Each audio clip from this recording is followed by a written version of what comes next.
Backward to roll over my toe. Great, we are live now. Good morning from Sydney and good evening from Texas. So welcome to the Facebook Live Talk.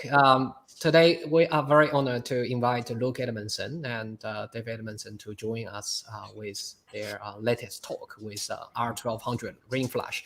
So Luke, just a quick update. In case you guys haven't met Luke yet, he's the Grandmaster of WPPI.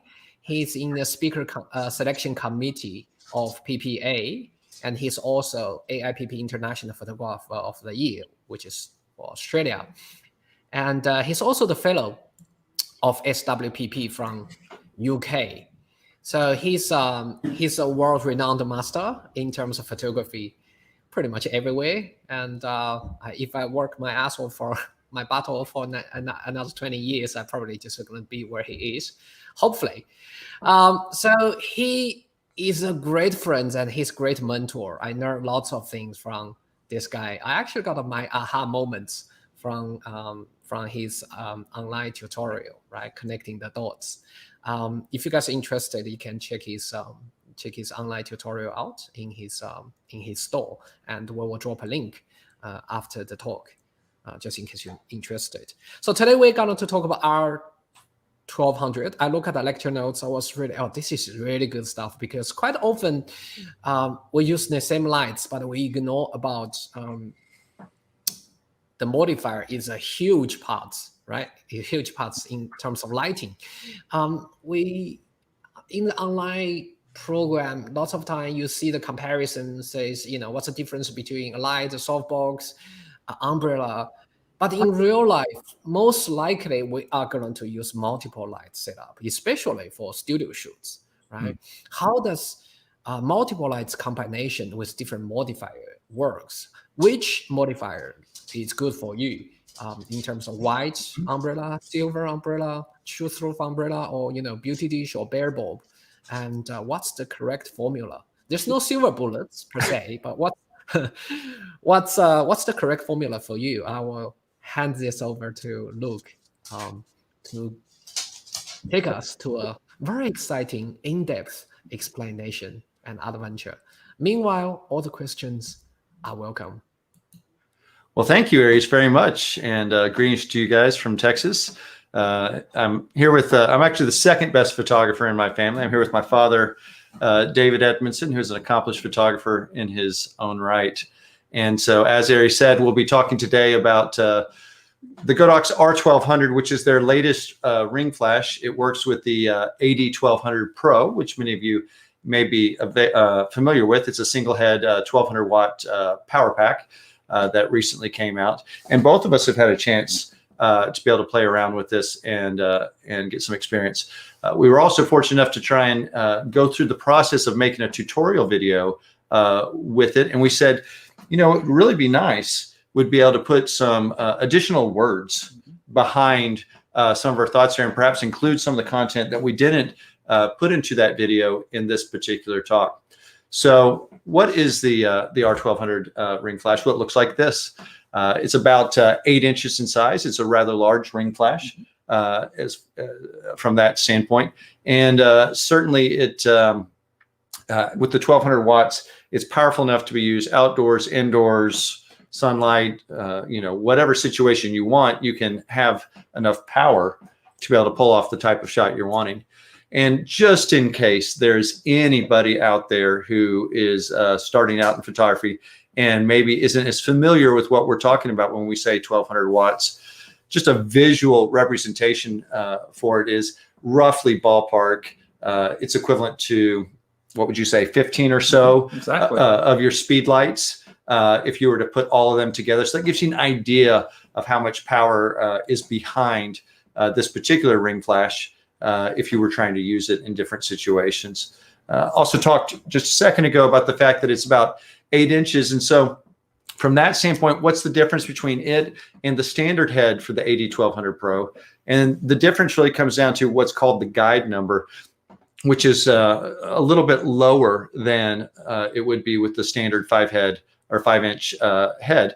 And the reason for that is because it is a larger light source. And I think that's one of the things that we've really fallen in love with in terms of using it, is because it is larger and because of the way that the flash tube is put around it, it really produces a beautiful, soft quality of light.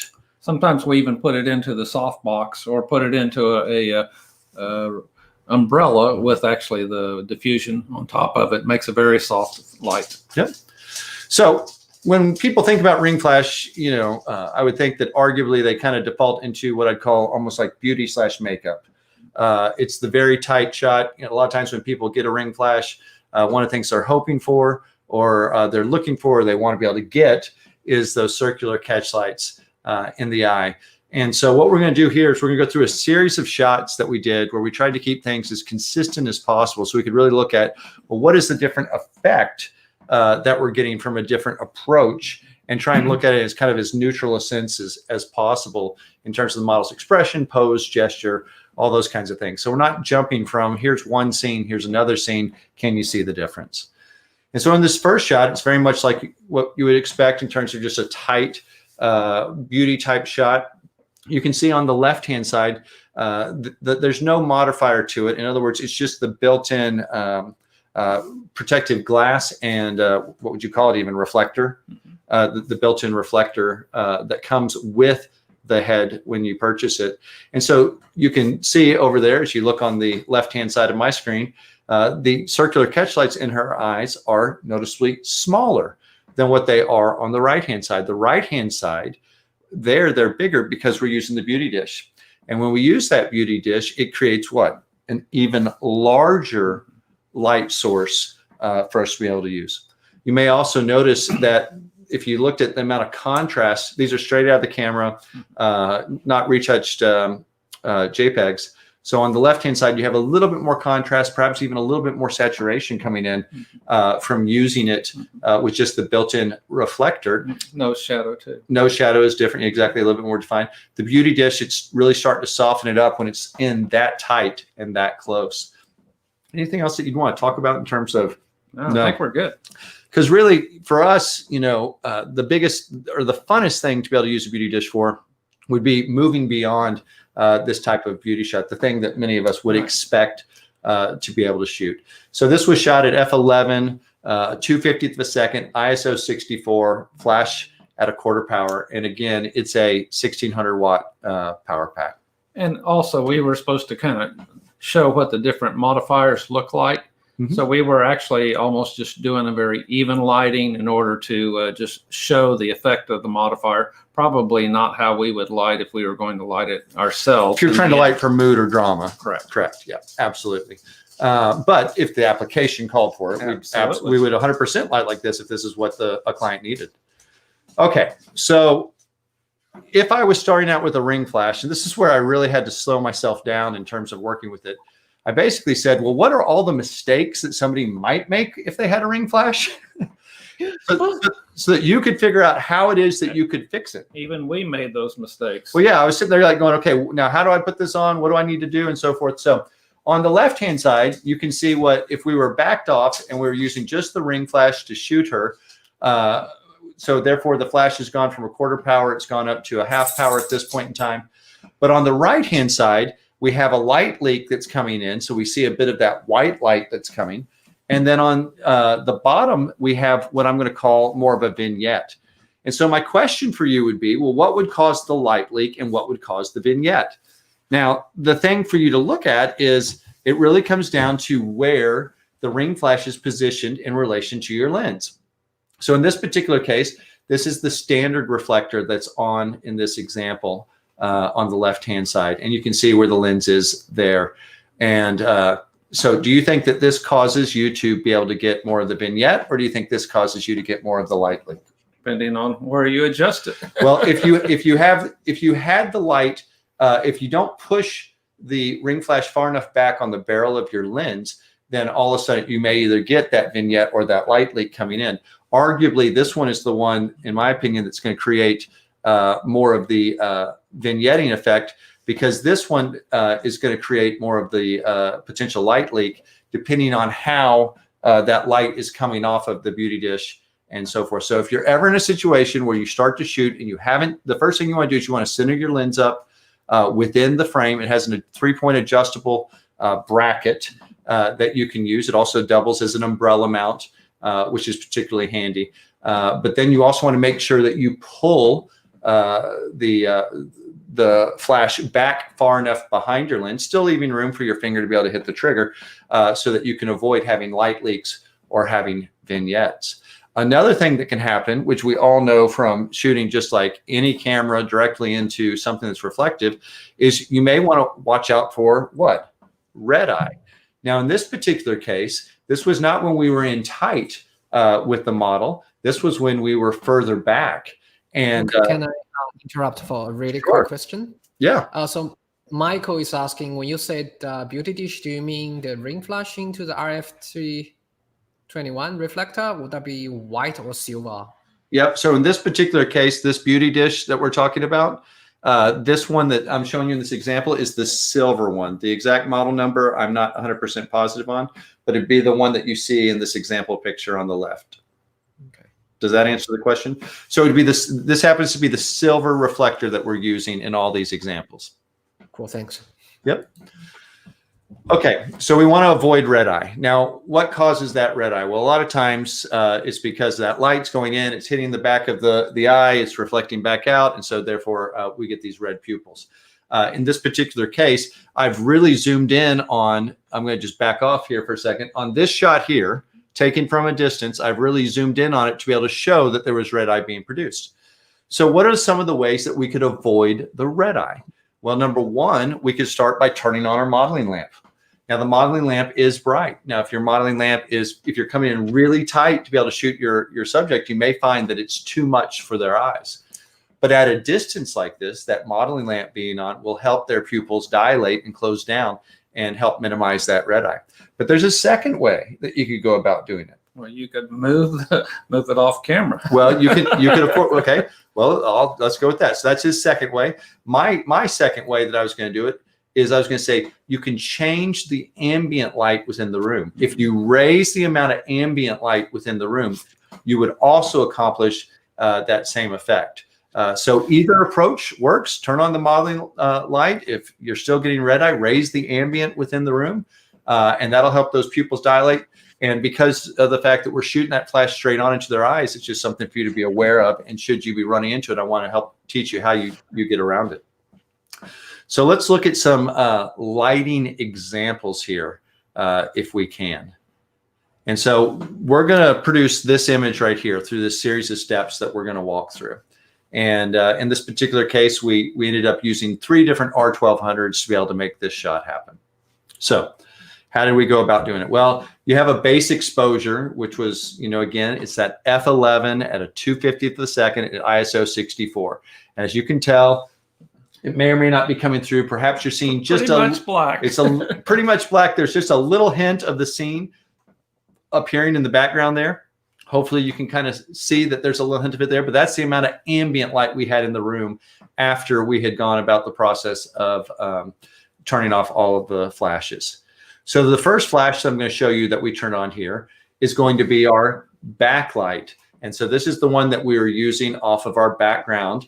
And we're just simply bouncing it off the ceiling up there to try and have that light come and fall off behind her. And that light's there to create dimension and depth so that it doesn't become just a 2-dimensional, very flat type picture of her in a picture frame. So in this particular case, that light set to a 16th power. Now, the next one that we're going to show is this one. This is our ring flash that we're using as our fill. So instead of using the ring flash as our main light, we're using it as our fill light. So therefore, all we need to do here is have it at about 1/8 of a power because it's just coming in to be able to open up some of the shadow areas, bring out perhaps a bit more detail, soften some of the shadows that are going to come from the particular main light. And why this is helpful is, we often might think to ourselves, well, I'll just bounce a light. Like there's a white ceiling or a white wall, I'll just bounce. Well, that's always great when you're in situations with white ceilings or white walls or something neutral that you can bounce off of. But what happens when you're outdoors on location, or if you're in a giant space where it's not possible to bounce anymore? Now, how are you going to do your fill light? So this becomes an excellent way to be able to get that fill light, but still have that soft quality to it as it comes in. So the next light that we're going to go ahead and turn on in this process is going to be our main flash. And in this particular case, it's in a white umbrella. It's set to 1/4 power, set at roughly 45 degrees, just out of frame. This does not have any particular diffusion on it. And so if we looked at what does that all look like together, notice how dark the shadows are on the left-hand side over there. Almost looks like an extension of the dress. It looks like an extension of the dress. It looks very directional in the way that it's being lit. And so now you wind up bringing all three of those together, and you can see how it's been softened considerably in the way that it's done. I might even toggle back just a second and just even show you, if you look at the amount of detail that's in the black of her dress, you'll notice that we're starting to get much more detail. Again, these are all straight out of camera, unretouched images. And so you look there and hopefully you're able to see that there's perhaps a bit more detail coming in. And then finally, from there, you go into the post-production process, and that's where you can interpret it as you see fit. What were you thinking in terms of this interpretation? What were you going for? Well, I wanted your eye to go basically to the window and feeling like she had an outside, and that basically there was just maybe one source of light coming in and just hitting her right in the center. And I wanted your eye not to go to the chair that she was standing on. I wanted your eye to go back up into her face and to her hands, and to the heart that she's holding. And so to accomplish that, if you were trying to accomplish that, when you say you want somebody's eye to go there, what technique did you decide to go with in order to accomplish that? Are you lightening those areas that you don't want people to look at, or are you darkening those areas? I was doing more of a Rembrandt kind of darkening, let your eye just disappear and go away type look on that. Yeah. And is there anything into in this particular case, as I look at this, I do get at least the hint of the shape of the chair and so forth. How important is it for somebody to have a foundation, not just to be floating without some sort of visual anchor? Well, I think you have to give them enough dots to put together to know what it is. Sure. So, but at the point that you give them just enough dots to see what it is, I think you can go on and let their eye go to what you want to show them. That's exactly right. So let's look at some of these different modifiers. This is what we chose for this particular approach. But go ahead. Sorry, look, there's a tough question from Chris about the ring flash. He's like, ring flashes are the worst I've ever seen. Horrible. Ring lights are not for me, but all 1200 head, diffuse or bounced is a great weapon. Just never use it as a ring, in my opinion. What do you think? Because I looked at the image, it's quite amazing. Maybe ring flash as a sole light source, or ring flash combines with others. Like, what's the correct way? Or, what's the way of using ring flash will be. So what's the correct way? So I'd say it like this. Everybody's opinion has value, but not all opinions are equally valuable, in that not all opinions are equally informed. And here's what I mean by that. So Chris may not take my recommendation on what movie he should go see, because I don't know Chris well to know what his personal tastes and preferences are. But he certainly would lean probably more heavily upon, or he or she may lean more heavily on what their best friend suggested to him, or a sibling might suggest to him, because they know them well. And in this particular case, I totally can understand why their personal preference may not be for what I'm going to call like the traditional approach with a ring flash.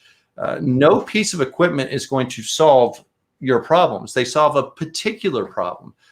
If I'm going into a situation where I need flexibility, then for myself, and we're going to show this at the end when we do a commercial shoot here where we use the R1200 on the shoot, it was very beneficial for us to be able to have a flash that not only could we put on our camera, but we could also take it off our camera.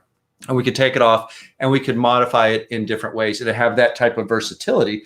That's what I appreciate about Godox. Godox thought about it and said, yes, if you're a fashion photographer who loves this style of on camera, no shadows, we've got it for you. But we've put a mount on this thing so you can take it off and make it a soft directional light. Yeah. If Chris happened to be someone who loved to do a lot of macro work or loved to be able to shoot, I don't know, insects or different objects, did product photography or something like that, they may feel much differently about how much they enjoy using a ring flash in a traditional type manner, just directly on their camera, because all of a sudden they go, it gives me the exact look that I need to get as easily as possible. So, that would be my kind of thoughts on how to answer that. I completely understand why somebody may not have it as their preference, but I certainly would say it's worth considering how you might deploy it. And when the need arises, have it to be able to deploy. Because again, we're all going to get in situations where we can't bounce flash. So now how are you going to add your fill, right? The ring flash produces a more soft quality of light than if you had, let's say, a V1 or some other flash, or it produces more quantity of light than perhaps a speed flash might if you just had it directly on your camera. Thank you, Luke. It was a great discussion, right? Because essentially all the lighting equipments, they are all options. We as a photographer all have our unique style, and just everybody knows there's an option there. That's all. Yep. So here's kind of looking at the same shot done a number of different ways, and we can kind of evaluate kind of what we're seeing happening from the different modifiers. So on the left-hand side, we have the ring flash has been put into the beauty dish. And I would argue with you, it's a beautiful, soft quality of light. In this particular case, the exposures never change. They're all the exact same every single time. Because of how we position the lights and we maintain the power and so forth. It's part of the instructional thing that we were trying to show. We were trying to show what each light would do differently, exactly, and how minor or how major it might be. Yep. So if you look at it and you look at, okay, well, here's the beauty dish on the left-hand side. Now we have the wide umbrella on the right-hand side. We're starting to get some vignetting because of how the umbrella wasn't pushed as far back, and so we don't have as much spill happening on that right-hand side, but that can be an effect that you might want in your particular picture. We can also notice if we look down in the shadow areas, kind of how the umbrella is starting to feather on the edge much more. The beauty dish has a beginning of a feather, but it's a much more crisp line that's being created because obviously the modifier is a smaller modifier being used. And we can also notice that it's a little bit more contrasty than it is with the wide umbrella. The wide umbrella is a little less contrasty, particularly in our highlight areas when we look at those, perhaps even on the gold and things like that of the frame. Now, in our next shot, what we're going to look at is the difference between, well, okay, if you have the wide umbrella and the same wide umbrella, just we added the diffusion. And you'll notice that when we add that diffusion, on that right-hand side, those vignetting areas are really starting to soften now because we've scattered the light even more. The diffusion is helping open that up in terms of what's happening with that natural vignette that was occurring. And even the shadows themselves, the way our speculars are, all those kinds of different things are all slightly modified, not extensively, by adding that diffusion to it. Now, if we go from the white umbrella, what would be the next question? Well, what about a silver umbrella? And again, this comes down to personal preference. The silver has a little bit more, what would you call it? A little bit more pop, perhaps a little bit more snap in the way that it's creating contrast. If you look at our speculars, which are the highlights, you can see that they're a little bit the gold mirror, on the gold mirror, especially on that right-hand side. They stand out to you a bit more than they do on the left-hand side with the white umbrella. So perhaps that helps you visualize kind of, the difference between whether you use a white or a silver. And both looks, we carry both silver and white umbrellas inside of our bags when we're traveling. And if I'm trying to shoot an older man or an older woman who perhaps is getting more wrinkled, you're probably not going with that silver umbrella. You're going white all day, because unless it's a character study, if it was an editorial character study where you want to really focus on those, you're trying to soften. You're trying to soften. Whether that person's a CEO or a secretary or whoever, you want to make them, look their best to be able to accomplish the needs of whatever your client's, objective mission is.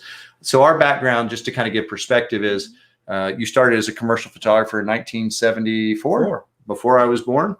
And so you're at 46 years, something like that, ballpark of commercial photography. And then in 2000, we started shooting weddings because we were trying to work together, and they don't hire two commercial photographers. I could be the assistant, but not two photographers.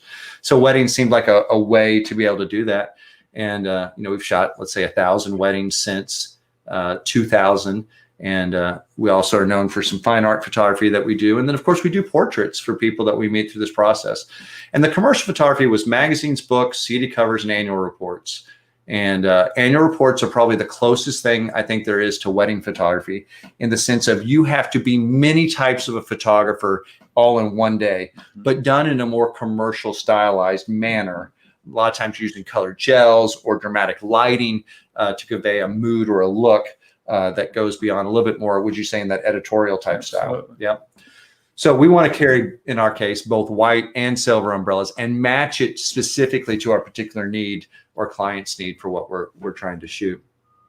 So what if I had the silver umbrella and then I added the diffusion? Well, on the left side, we have the silver umbrella with no diffusion. On the right-hand side, we have it with diffusion. As you can see, that natural vignetting that's happening over there on the right-hand side is really starting to soften and almost go away. We're starting to get some feathering there in the shadow area coming off of her dress. It's not as dramatic as what you had from the white umbrella, but it's substantial in the way that it's significantly softer than what the umbrella by itself would be. I would also say to you that we tried to keep these things all as close to possible in the exact same position every single time, so it matched up as much as possible for you. So let's look at all three. So we have the beauty dish on the left, we have the white in the middle, and we have the silver on the right. Regardless of whether the vignette would be something that bothered you or not, in terms of the speculars that are hitting onto the gold, which one's the right one?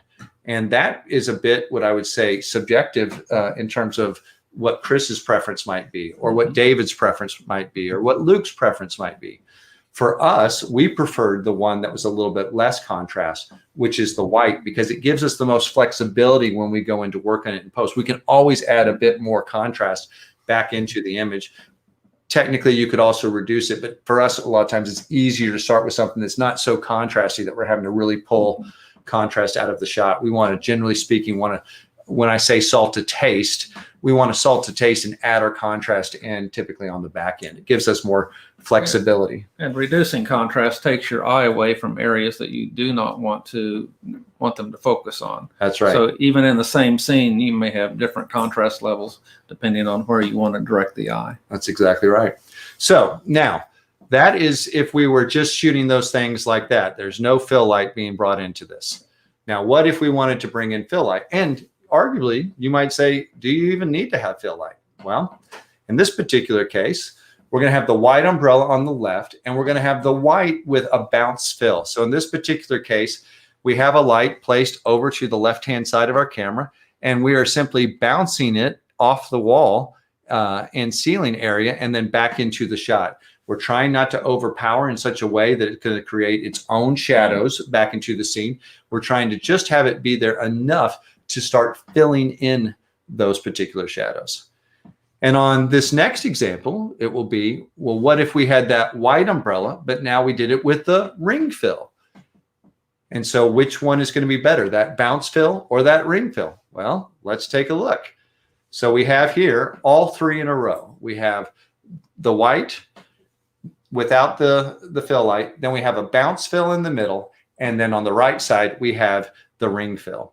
Now, if I look at this with my eyes, what I see is that bounce fill has even less shadow going on over there by the edge of the chair in terms of how it is. And the ring fill, because of how it was powered, still leaves a little bit more of that shadow, but it's significantly reduced from if there was no fill light at all.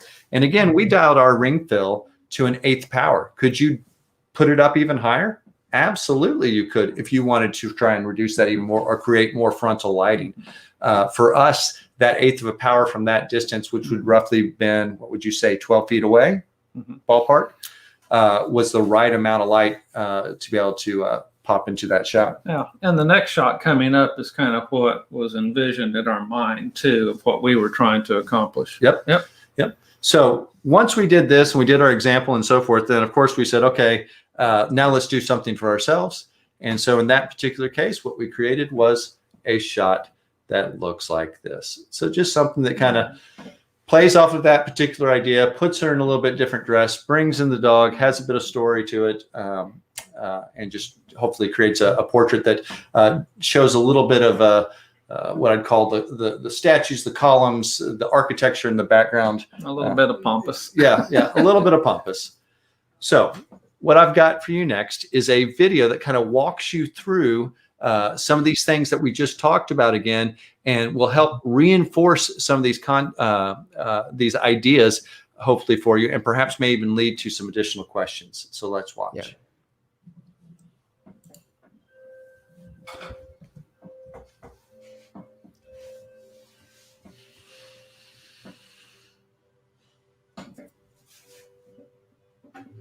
Hey, I'm Luke Edmonson, and over the next few minutes, I'd like to share how to use Godox's latest ring light, the R1200.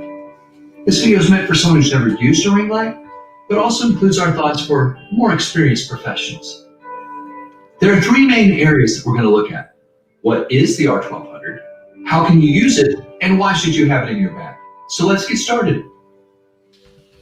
Godox makes great and affordable products for photographers, and recently came out with the AD1200 Pro single head battery pack. Hey, look, is that possible?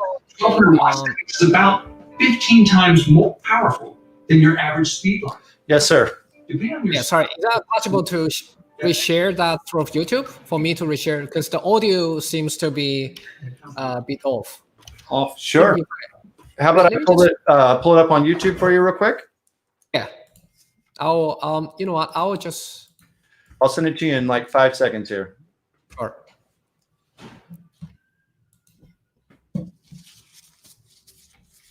Thanks for letting us know. No worries. Because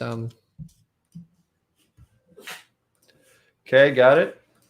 so when you share the Chrome tab, there is something. Oh yeah. Yep. Okay. I can do Okay, that, or I just send it to you. If No, it's I'll do it from my end. Sounds good. That works.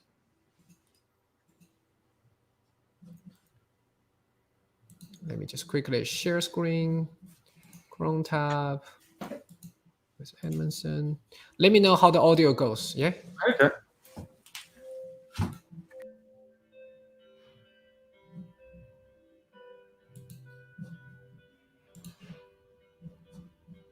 Hey, I'm Luke Edmonson, and over the next few minutes, I'd like to share how to use Godox's latest ring light, the R1200. This video is meant for someone who's never used a ring light, but also includes our thoughts for more experienced professionals. There are three main areas that we're going to look at. What is the R1200? How can you use it? And why should you have it in your bag? So let's get started. Godox makes great and affordable products for photographers, and recently came out with the AD1200 Pro single head battery pack. For those who aren't familiar, 1200 watt seconds is about 15 times more powerful than your average speed light. Depending on your style and what you're shooting, that extra power can come in handy. The standard head comes with a Bowens mount so that you can use your existing modifiers like softboxes and more. The ring flash comes with an adjustable bracket, allowing you to use it on and off your camera. You can also add the umbrella mount, honeycomb grids, or a beauty dish. Now you might be wondering, does it still support high-speed sync and TTL? Yes, absolutely. Most of the specs and functionality are exactly the same built into the battery pack. That includes being able to use the 40-watt LED light when you're shooting. The X series triggers make it compatible with many brands of cameras, like Canon, Nikon, Sony, Fuji, Olympus, and Panasonic. The main difference between the two heads is the guide number, which is naturally lower because of its larger size and shape. These attributes also contribute to the softer quality light that it produces. If you already own the AD1200 Pro, adding this light is a no-brainer. At worst, it's an extra head. Uses your main light, gives you that specialty look. Overall, it's an excellent solution for controlling fill light, whether you're outdoors, in the studio, or on location. So how can we use a ring light? Well, there are two main ways. One is with your camera mounted through that center hole or on axis. Using it this way gives us those circular catch lights in the eyes and reduces shadows. Adding the beauty dish reflector softens your lighting even more. The other approach is off camera. You can use the grids, maybe as a hair separation light, the beauty dish, or attach the included umbrella holder to the bracket. Godox offers reflectors and parabolic umbrellas available in either silver or white. Shiny parts, or the speculars of our picture, show brighter highlights when we use silver. White appears softer because it produces less contrast. Adding diffusion can make those shadows even softer.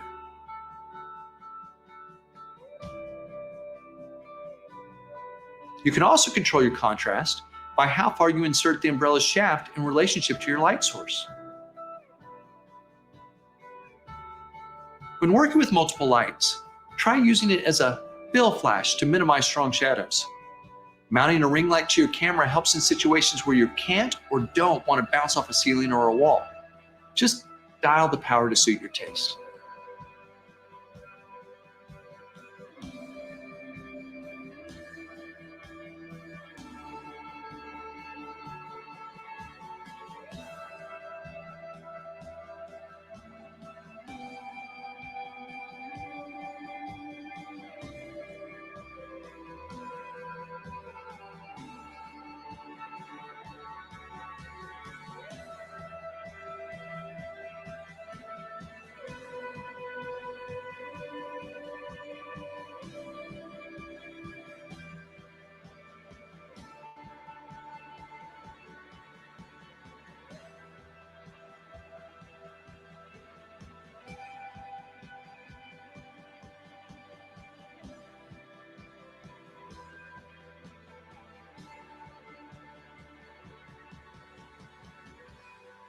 Our personal preference was to use two R1200s. One is our main light in an umbrella off camera. The other one we used on our camera as a ring flash. We used that one as the fill light to bring more detail and lighten up the shadows. We even added a third one back behind our set, pointing it at our backdrop, using it to brighten it up and create more dimension and depth.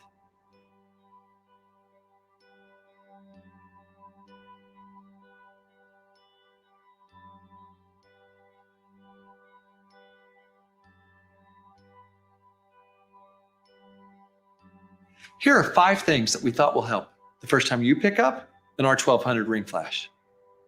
Push the side button both down and in when attaching or removing the protective glass or beauty dish reflector. When shooting with the ring light attached to your camera, remember to adjust all 3 of the bracket screws to help center the ring flash around your camera lens. By bringing it closer to your camera body, you can help avoid unwanted vignetting when using wider angle lenses. Turning on your modeling light while shooting may help you minimize possible red eye. Using a threaded screw adapter makes it easy to attach the bracket to a C-stand knuckle. We like that the R1200 easily fit in the AD1200 Pro rolling case. Even the bracket is collapsible. We are very impressed with the overall build quality and love the sizable 4-inch diameter of the inner circle, which accommodates most lenses. We found the beauty dish reflector to be extremely sturdy and the quality of light it creates highly desirable. Because the ring flash is lightweight, it's possible to be more spontaneous and handhold while shooting. Photographers looking to enhance details and soft shadows will love their new edition of this marvelous light. Thanks for watching, liking, and sharing this video. We can't wait to see what you create with Godox's newest ring flash, the R1200.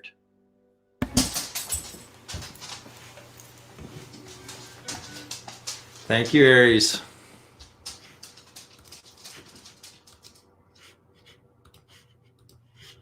All right. We good to go on your end, Aries?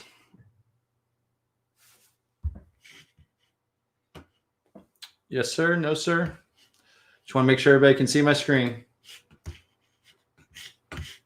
You got me?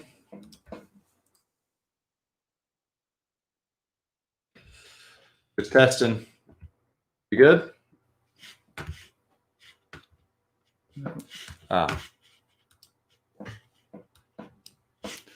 Is there any common modifier ring flash? Older ring flash is 30-inch. Yep. Yep.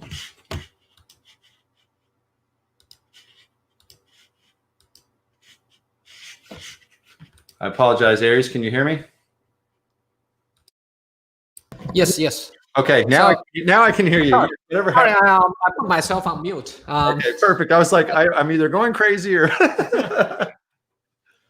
So I see there's a question. Is there any coming modifiers for the ring flash? Another brand has 30-inch and 59-inch softbox that you can mount to it. You can use it for a softbox or a ring. That way you get more usage. Great question. Aries, do you have any insight? Because you're the person I would turn to for a question. I have no idea. I thought you would know, so that's why I put out the question to you. So sorry, I couldn't be much help at the moment. Yeah. So I would not be surprised if that Godox will continue since they've rolled out this particular ring flash. I would not be surprised that they will create additional modifiers that are available for it after they've done their initial launch. So I can't guarantee you that's going to happen. But would you feel that that's fair, Aries? I mean, I would not be surprised that they come out with other things to support a product that they've introduced to the marketplace. Yeah. Yep. Awesome.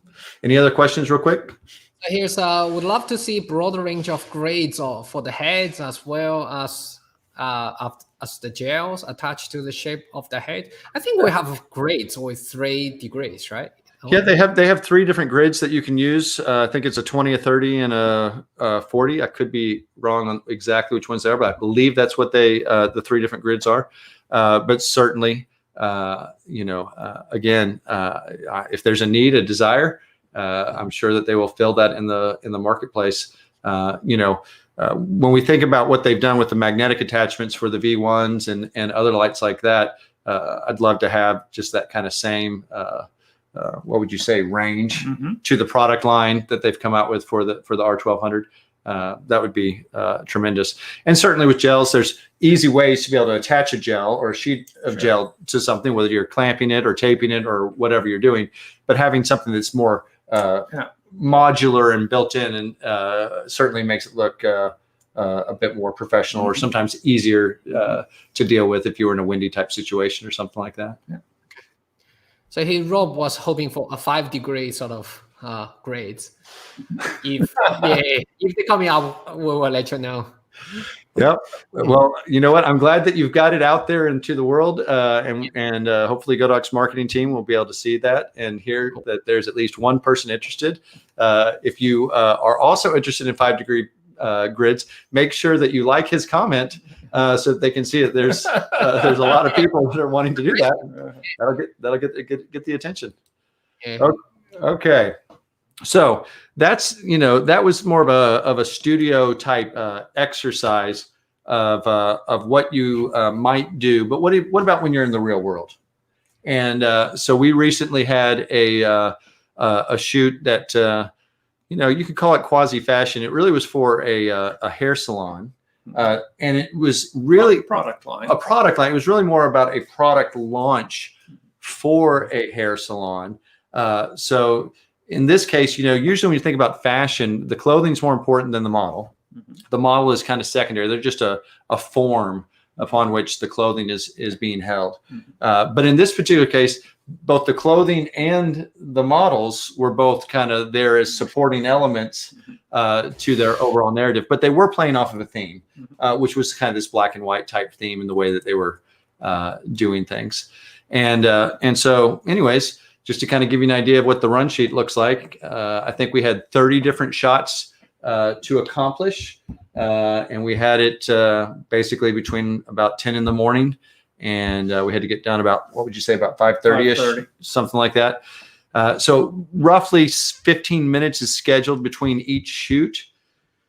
And if you've ever worked with hair and makeup artists, wonderful, talented people, like all artist types, they're both perfectionists in their craft. Well, they probably had 30 hair and makeup artists and stylists that were there on the models, all at the same time. Yep. Yeah. But they want things to be perfect. They see things just like we as photographers see things. They're like, oh, this isn't right. This has to be fixed. Yeah. So the short of it is wound up with about a total of between 3 to 5 minutes of actual shooting time with each particular model.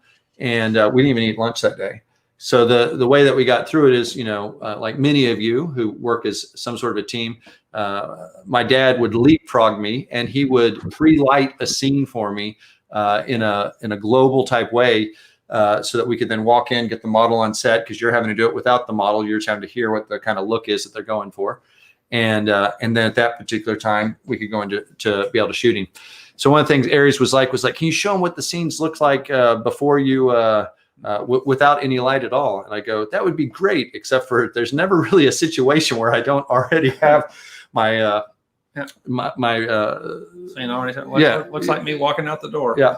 So anyways, here's a quick video that just took on my iPhone in the middle of the day, just to kind of give you an idea of just the energy that was going on in terms of what it was like.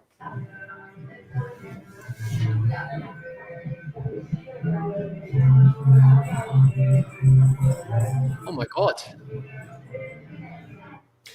So hopefully that kind of gives you, just like I said, there's lots of moving parts that are happening. So how do we make this happen? We know we have very little time. We need ultimate flexibility. And so for that, we chose to use two different approaches. Number one is we use the beauty dish. In this particular case, we use the silver beauty dish. It's also, of course, available in white. And so the woman that's behind this particular brand started off shooting with her. And I did have one of my very first shots before we even started to begin, where I was just getting the lights set up, where I can prove to you without a shadow of the doubt that we were using the beauty dish ring flash, and kind of had it set up a little bit in kind of a loop lighting type style above her. And then obviously had her stand up and start doing the actual shooting with her. And so this was shot f5.4, 2/50th of a second, 125 for my ISO. F4.5. F4.5. Thank you. I probably said that backwards. Yes, sir. Thank you, Dad. The next thing that we wanted to be able to use, because we knew we were going to have to do groups, was we said, well, we're going to need a large modifier. And what better thing to be able to use but a white umbrella. And so, of course, there you have the big parabolic, and that's how it attaches on the parabolic. And so from there, we were able to run into a variety of different scenes. So for this case, it was we had to climb out like a door, get on a little rooftop. There's this little area right there with the stained glass. From memory, we had a flash like out on the other side in the interior space of those windows, just so they didn't go completely dark. Right. And kind of flashing through there. And then we had the umbrella over on the left-hand side, lighting these three girls. And, of course, the whole goal is, yes, we want to have some shadows, but we don't want them to be, we're not looking for architectural statements in terms of what the shadows are doing. And so 5.6, 2/50th of a second, ISO 64 for that particular exposure. So just one lens, right? Yeah, this was two. We had one. Essentially, if you look at that stained glass by the girl in black, on the other side of that window, there's another flash that's going off in that area just to bring so that those opaque windows didn't go too dark, right? So there's just a little bit of what I'd call almost like fake ambient light coming from there. We're not trying to overpower. We're not trying to blast light out of there. We just didn't want it to go dark behind them. We wanted to keep it kind of light and even in terms of what's happening there. So two flashes, one inside and then one outside on the rooftop with us. For this next one, F4, 2/50th of a second, ISO 100, use the umbrella over here on the right-hand side, and just single umbrella, shooting it, quickly bringing them together. They were playing off of some themes of some different plants. Part of the product line includes the Rose of Jericho. It includes aloe vera. It includes sunflowers. So they wanted those visual elements incorporated into the photo and using these particular models. And some of the other looks that they had were perhaps, I don't know, most of them were, I don't want to say more neutral lighting, but not as dramatic. And then they had some that they wanted to specifically, because it tied into the theme of that particular model, go into something a bit more dramatic. And so in this particular case, we were using the the light outside. I believe this was just the single head again being used here, powering it up just a bit more, Overpowering the sun just a bit more. You can see how the shadows are coming in on the background of the wall there from the grates, or whatever you want to call the architectural things on the side of the house that are hitting on the back there. Him with his swagger stick. This was the coolest guy in terms of like not only his hair but his beard. And he's an avid reader. He's like a complete bookworm. Like if you actually talk to him, he's very soft-spoken and quiet. But he had kind of this cool look. He was in effect kind of their priest type figure that they wanted to have within the shoot. This is one I did get a base exposure. So there's a beautiful shot of the backside of my dad, and we're outside. This is trying to get the house. We're starting to get together a group. For this, we went ahead and got 2 lights set up. They were double stacked. I'd say between 30 and 45 degrees, set right next to each other, just to try and create as large and directional light source as we could for a large group. And so for that, you're at f8, 250 the second, 125, bringing everybody together for a shot. The dog, it's always about the dog, right? They want to add the dog at the last minute. You're going, don't I have enough moving parts to work with beyond just a dog? But let's make it happen. We then did some other shots, which were much more in, what would you call it, more of an editorial type style. It was easier whenever you're working with a single person and you have the ability to do a bit more contouring with your light, switch back to the beauty dish, go into a bit more of the loop lighting in terms of that style. Shot on the left shows what she looks like without having the light added. On the right side shows once we added the light to the shot. Yeah. Next shot that we have for you. Just for the, yep. Look, sorry, quick question just for the people who's our audience. What exactly is a loop lighting, if you can? Sure. So we want to just kind of walk through, kind of use my face here and kind of show them. If you do your hand from here in terms of it, but basically if you had a 45-degree light that was here, where do you want to bring that light in order to create more loop? You put it pretty much a little bit more up here. Instead of the light being so far here, you're bringing it up. So it's more about the shadow that's happening under the nose. Shadow under the nose. Right. Which gives a defined chin and neckline. Yep. Let me see if I can zoom in. I don't know if it's going to zoom in. Does this zoom in? Nope. Let's see if I can do it this way. Well, I'm trying. Nope. Maybe a little bit there, but you can see how strong that shadow is underneath her neck. So it's kind of 90% loop and a little bit of a Rembrandt because it's not directly it's in the middle front. Yeah. It's not a butterfly type lighting, but you're creating just a stronger shadow underneath her neck and so forth, almost like her head is not supported as it's there. So it creates just more of a little bit of a dramatic look to the way that she's being presented. Gives her a beautiful jawline. Yeah, that was the whole key there, is how do we make her jawline look as good as possible. For this next shot, we're at f6.3, 250 the second, ISO 80. And on the left is what the ambient exposure would look like. And on the right is kind of how the final shot came out. In this particular case, I can't recall if this was an umbrella or if this was a beauty dish. I believe it was probably an umbrella because that's what we had. I think this probably was an umbrella for what we had at that particular point. We were using outdoors. And that becomes a thing. At that point, I stayed for that shoot. I wasn't leapfrogging. Yeah, exactly. This was almost at the very end. And, kind of one of the goals here was just to try and make sure that didn't overpower things so far that we lost her hair inside of the darkness of the greens that was there in terms of the trees. So trying to let in a little bit of ambient to that particular shot. There's kind of a role play gender reversal happening here. He's the one that has his head that's a little bit tilted. She's the one that's very straight on, very masculine in the way that she's being presented. And so that was kind of part of the theme that they were wanting us to play off of there. Had to do another shot here at the very end of 3 of the stylists that worked for the salon. And so this was that base exposure there, f7.1, a 30th of a second, ISO 125. It's getting darker at this point. So trying to drag the shutter a bit, let in more ambient. And so you wind up with a shot that looks something like this.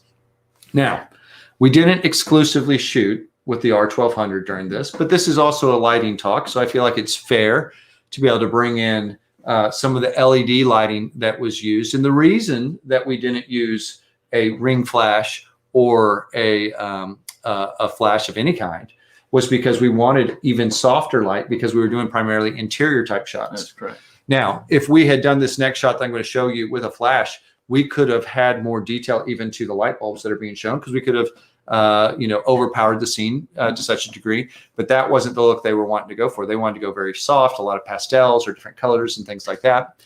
So that's what you see in this first particular shot. So literally, there's a stairwell that's right there, right behind us. You're backed up as far as you can go. You can't get back any further with your tripod and yourself. We've got the light coming through a doorway that's just off to the left of the frame for a hallway door, and bringing her in and being able to get a shot that looks something like this. F4, 1/25 of a second, ISO 640. Naturally, as we're getting into situations like this, our ISO is going up as our light is coming down that we're using to be able to do the shots. For this next one, different room, kind of going to more of a peachy pastels. Got that weird green color combination. These are the natural colors within these particular rooms, the carpet that was in there. There was a painting that they had us replace the painting with their branding, but it's F4, a 400th of a second at ISO 800. Now, why did I go to a 400th of a second? Well, this particular picture doesn't show it, but she was much more prone as a model to want to move. And so she is a print model, which is a little bit different than what I'd call a runway model. Runway models definitely move because that's what they do. They walk a catwalk. But print models are very used to it's shot, change position, change position. There's a thing that we call slapping the tortilla, right? Their hands are constantly going like this. There's a picking cotton type thing that they do, or pulling a thread type thing that they do with their hands, just to kind of get their wrists bent and different movements. They know how to do the step forward lunge type thing, to be able to make it look like they're flying through the air and that type of stuff. So she was much more in that mode. And I quickly realized, like, I've got to be able to raise my shutter speed to be able to get something sharper for her, even though the one that they chose here wound up being one that was fairly flat.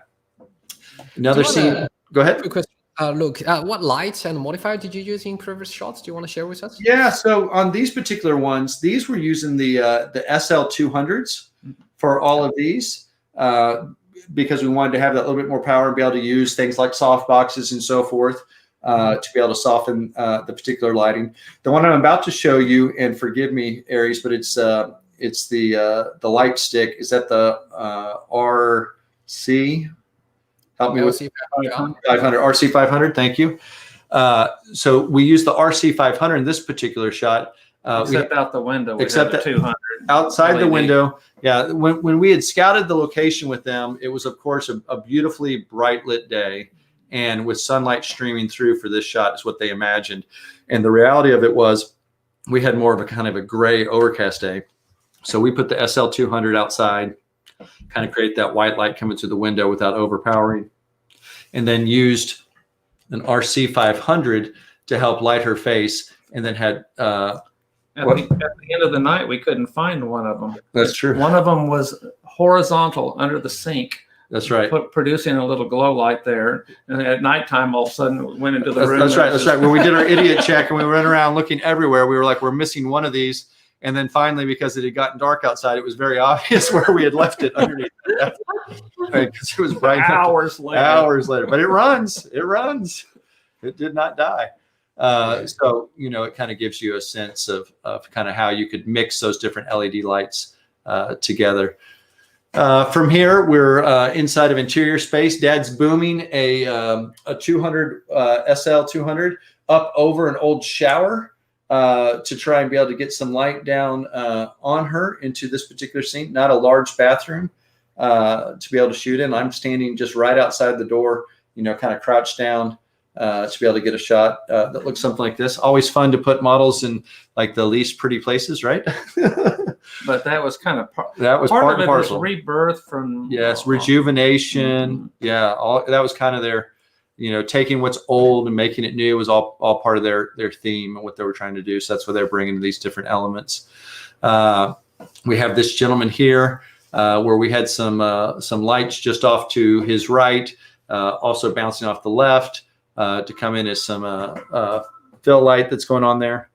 And, again, tight space, probably using a 24 millimeter lens and f4 ISO 100 at 100th of a second. When I showed you that video just a few minutes ago, we were able to see kind of a little background of the setup of this particular scene, so the different things that was going on. This is what that shot ended up looking like. Here we could start raking some light across the background. Now, what do I mean about raking light? For example, you see that there's that light hitting the ground that's kind of coming in that triangular way to point towards her. That's an example of what I would mean. We used a strip box, not only to produce a little bit of separation light on the back of their bodies, but also to create kind of a visual angle within the shot that created dimension and depth, and also kind of pointed you right to the subjects. Off to the left is where we're using our large softbox to be able to kind of create the main key light type look. And so from there, so that's f4 at 400th of a second, ISO 160. Then we worked with this model here, Delaney. You'll see that she changes hairstyles very quickly here. This is her straight look that she's doing. We're back in that peachy type area. We've got a little bit of light coming and kissing off her shoulder and the back of her hair. Don't want to make it too strong or too dominant. Because of the fact that she's a very skinny, thin model, we can get away with broadside lighting her just a bit more. We wanted to make sure we had enough fall off on the light that the candle that was in her hand was able to show very clearly. And so f4, 200th of a second, ISO 800. From there, you can see Delaney suddenly has curly hair. And so here she is, along with that other gentleman that we saw. And so this is, again, just a simple indoors softbox over to that left-hand side as our main light. And then we had put two SL200s outside to create light kind of coming from the open doorways or add additional light coming from those open doorways. So f8, 60th of a second, ISO 64. A lot of times when I'm shooting for something that I know is going to be in print, whenever possible, I try and shoot at whatever lowest ISO I can get away with. ISO 64 happens just to be the native ISO. Do I stick to it? Absolutely. No, absolutely not.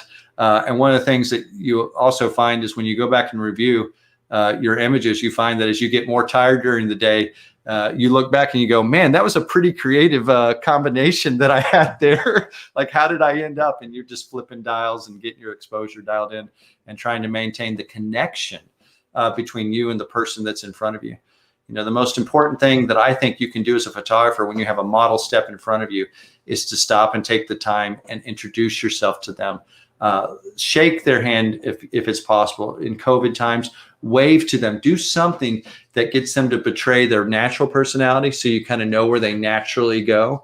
And then that way you can tell whether they're giving you everything that you may need, or if you need it to be less of what their natural disposition is, and for them to act more like an actor in order to accomplish the client's goal, or if their natural personality is perfect for what they need and they're not giving you enough of it yet. So it's an effective technique to stop, introduce yourself, make that connection with them, look them in the eyes, let them know that we're going to get ready to get shooting, and then you're off to the races. Just a quick question. So the previous image, we have three lights, two SL200 from outside the window and one SL200 on the camera inside left with softbox directly, like almost like 45 degrees towards the models, right? Yeah, from memory, he had actually put it in an umbrella at this point. This is an umbrella that is just out of the left frame there, because this is that room that you saw all that all the hairstylists were set up in. Okay. And when I did my spin through there, this is a little sliver that didn't have clutter. Yeah, it is the Zen corner out of the chaos. Yeah, exactly. It is suddenly like, hey guys, for the next 5 minutes, this space is ours. So let's make it happen. So that's kind of how that particular shot came together. From there, we ran over to a stairway, and the stairs that we saw in the other picture going up just to our right, even though you can't see the triangle that would be created from the railing. This is the bench. that's there. For this particular case, wanted to bring the lighting in a bit more dramatic. And so it's using a large octabox that was boomed in. Somebody's holding it over the staircases, and I'm going lower, lower, lower, lower, because I'm looking for catch lights in those eyes so that there's a little bit of life coming into them. And so once you all of a sudden go, yep, that's it. You're trying to say to somebody, lock that into position. Of course, they're doing their best to counterbalance, but you still expect it was handheld. At that handheld, point. yeah, but you still expect wonders as the photographer. So is this one light turning? This was just one line. Yeah. Oh, cool. This is That's one really cool. F100. Yep. But because it's a large octabox coming from above, you're getting spill light. I think at the last second they added a stick. Where? LED stick. Where? At the top of the stairs. Maybe to add a little. It was a little too much contrast, and I think somebody was holding it nice. that could be true. I was looking through the lens. Yeah. Yep. I defer to you. I trust you. Audience love the images. Like here's Chevron's saying that, Ali saying that, please show unboxing of this light also. So this is f4 1/60th of a second at ISO 160. From here, ran outside. Even in this exterior shot, it's a little bit under an overhang. And so we went ahead and brought in some, I think we had 2 SL200s that were being used just to try and light her evenly from head to toe. But you can tell we just want enough light hitting her face that it feels like it's pretty light, a pretty quality of light. But we're not trying to produce strong shadows in this particular shot. You go from that to back to the priest theme, who again, he was more masculine in terms of what they were looking to do. Here's where they want to get into more drama, warm color tones. Exactly, we went from our neutrals. Now we're going into our more of our warm yellows. And so you have something that looks like this. So f4, 1/100th of a second, ISO 320. And of course, you've got all sorts of things you're having to work through here. Number one, this mirror is reflecting back all that chaos that was happening in that room. So you know you have to drop down enough that you don't show all the clutter, right? That's the first, most important thing is I can't show all the stuff that's going on behind the scenes. On top of that, there was a piano, there was a bar that was on wheels inside that room. We're trying to push them around, try and position lights in different places. We had the octabox over to their right-hand side. On the left-hand side, we had a light that had either a snoot or a grid on it, just to create just a little bit of that light that's kissing off the side of his forehead. And try and create just a sense of a bit of separation. Interestingly enough, you get into this idea of, okay, if you have your main light, where should your hair separation light be placed?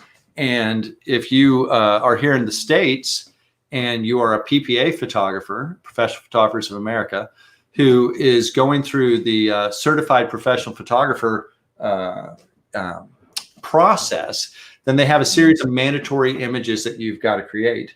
And one of those mandatory images is a portrait of someone where your hair or separation light is on the same side as your main light. So if your main light's over here, your hair separation light has to be over here. Not in commercial. And I was sitting there trying to explain to my dad, I was going through that process so I could experience it for myself, make sure I have understanding of all that people are being asked to go through it.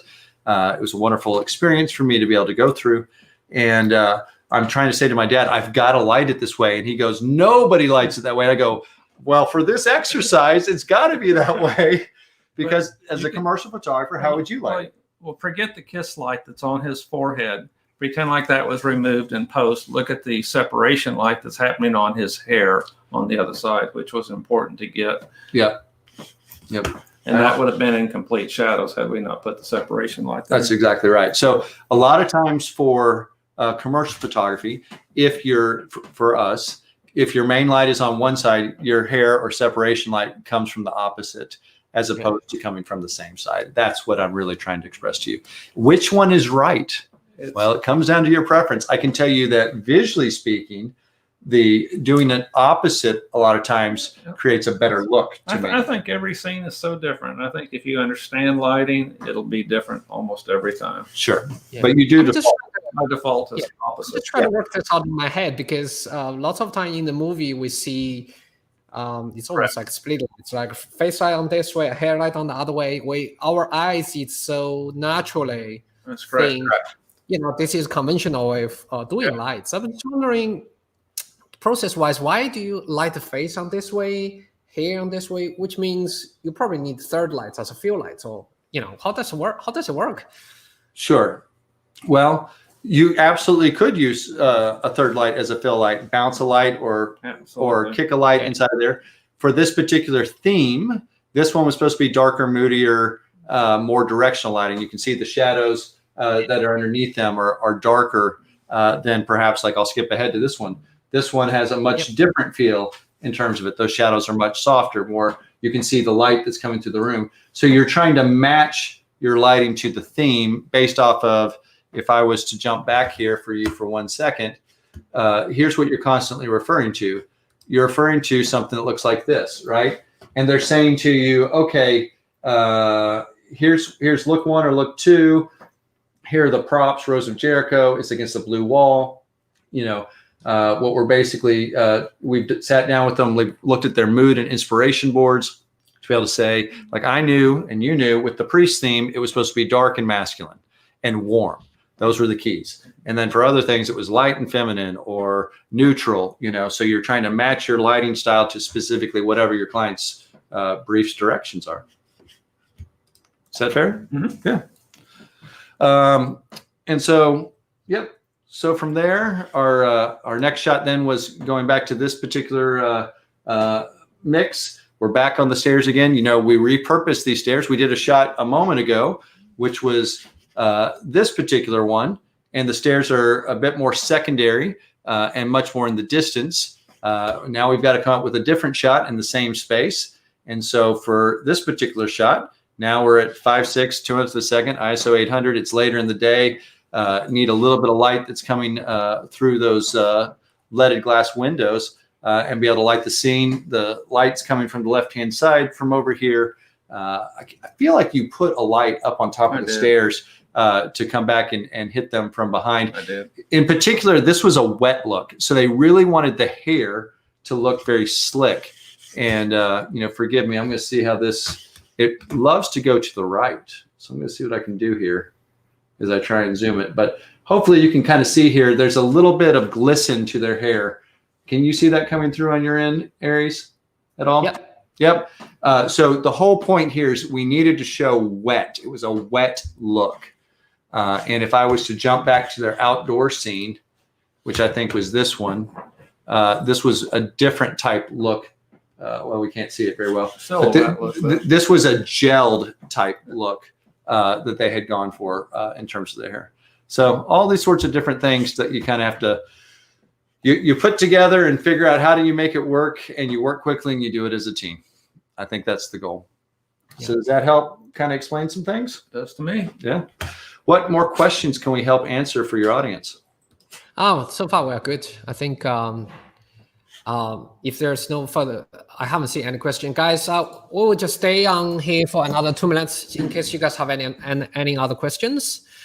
And yeah, that was fantastic. I quite enjoyed, to be honest, I quite enjoyed everything of it. And obviously, everybody loves the LED talk, especially when you show the behind the scene. Like you create such beautiful things out of all those chaos. And it's amazing how SL200, we can achieve so much with LED lights in terms of photography now. LED, that's my favorite. Yeah. But again, the ring flash came in the beauty dish type thing came in so handy for a shot like this. The beauty dish came in so handy for a shot like this to be able to work quickly and efficiently. And then, all of a sudden you need to switch to something else. You're doing a larger group. I think anytime you kind of get beyond 2 or more, then that's when I'd want to go to the larger light source in terms of doing it. In this particular case, you'll notice every single shot is basically straight on and not a lot of dramatic posing. The most dramatic posing that you really have is, this girl has a little bit of kick to her hips and a little bend to her elbow. Guy on the front porch. Yeah, the guy on the front porch had a little bit. Here, masculine posing was okay to them. They wanted to project that feeling from this particular girl, so they wanted her arms crossed. But otherwise, it's just a very straight type thing. And so a lot of what I'd call your portrait conventions of what you need to do, other than like we told the guy to go ahead and bend his knee since he was supposed to play the more feminine role. Like that was just a simple way to just kind of soften him a little bit so it didn't compete too hard. In a similar way, when we shot this guy at the very end, you'll notice his feet are the ones that are pigeon-toed, right? Typically, a man is never pigeon-toed, but if she's supposed to be the one that's very straight on, if she went pigeon-toed, she'd look more feminine. And so, the question was they wanted to figure out they liked him there, but they wanted to figure out how they could make him even just a little bit more subtly feminine. And so I just said, well, the first step would be start with his feet. And let's bring those in and make those a little bit more pigeon-toed. The reason I appreciate you guys using SL200 is because number one, audience seems to love them so much, and number two, that all of a sudden that reminds me that if in case in the future if they want to do some promo video, the LED light will come handy, right? Because you can shoot photos and sort of videos exactly at the same time. This is exactly fantastic. Right. Yeah. It's exactly right. Our studio is pretty much set up with SL200s now because they do such a wonderful job for when we're doing interior studio stuff. Yep. Especially considering with Reel or TikTok, they are so popular nowadays. Even you are doing photography, even like me as myself as a photographer, I always put some 15 seconds of behind the scene with it's the LED lights. This is like heaven, you know what I'm saying? But if you get into a situation like this shot, you're not going to pull that off with an LED light, right? That's where all of a sudden you go, I've got to have more power. I've got to do something to create a bit more drama, within the. Exactly. This was probably 1 o'clock in the afternoon. It was, and there were fire engines going by down the street and just kind of all kinds of stuff. And like I said, it's always that thing where they go, "Can we add the dog?" And you go, "Sure." So there's no silver bullets again, right? It's just what's the right tools for you. Really, whatever makes it work. What's the right tool for you, and do you know how to use the tools you have? And once you get to a point where you realize that there's a tool that you don't have that would solve a particular problem, because that's what tools do, they solve a particular problem, then that's when it informs you to be able to say, now I know exactly why I need to have this particular light. And all things being equal, that R1200, just the softness of that light that comes off of it, just in a generalized basis, is so much more desirable to me, because I still get the feeling of a beauty dish, but it's a softer quality of a beauty dish. When it's used compared to using the standard head and then just putting it in a beauty dish. Yeah. All right, thank you very much, guys, for your time, and I think this is great, and I'll catch up with you guys after New Year. And for now, everybody, see you guys. I'll see you guys until next week. Thank you.